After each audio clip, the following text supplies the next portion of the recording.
नमस्कार, मैं हूं दीपांजलि मोइत्रा। 1962 के युद्ध से लेकर 2020 की गलवान घाटी हिंसा तक चालाक चीन मौका पाते ही भारत की पीठ में छुरा भोंकने से बाज नहीं आता। इसीलिए भारत उस पर आंख मूंद कर भरोसा करने की भूल अब कभी नहीं करता। इसीलिए गलवान घाटी में तनाव भले ही कम हो गया हो, लेकिन भारत कोई रिस्क नहीं लेना चाहता।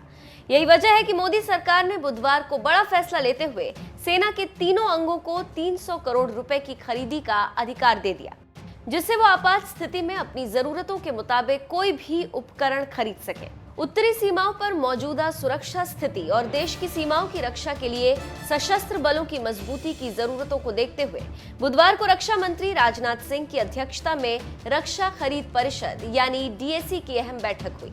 बैठक के बाद रक्षा मंत्रालय ने एक बयान में कहा कि डीएसी ने 300 करोड़ रुपए तक की तात्कालिक पूंजीगत खरीद से जुड़े मामलों को आगे बढ़ाने के लिए सशस्त्र बलों को अधिकार दिया, जिससे कि वे आपात अभियान के दौरान अपनी जरूरतों को पूरा कर सके। रक्षा मंत्रालय ने बताया कि सरकार के इस फैसले के बाद खरीद से जुड़ी समय सीमा कम हो जाएगी और इससे खरीद के लिए 6 महीने के भीतर ऑर्डर देना और 1 साल के भीतर संबंधित वस्तुओं की उपलब्धता की शुरुआत सुनिश्चित होगी।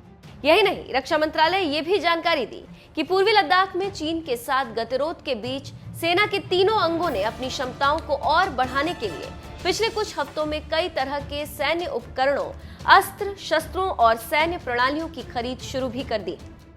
सेना के हाथ मजबूत करने के लिए मोदी सरकार लगातार कई बड़े फैसले ले रही है। इससे पहले सरकार ने सीमा पर तनाव को देखते हुए सेना को खाली छूट दे दी थी, जिससे वो चीन को सबक सिखा सके।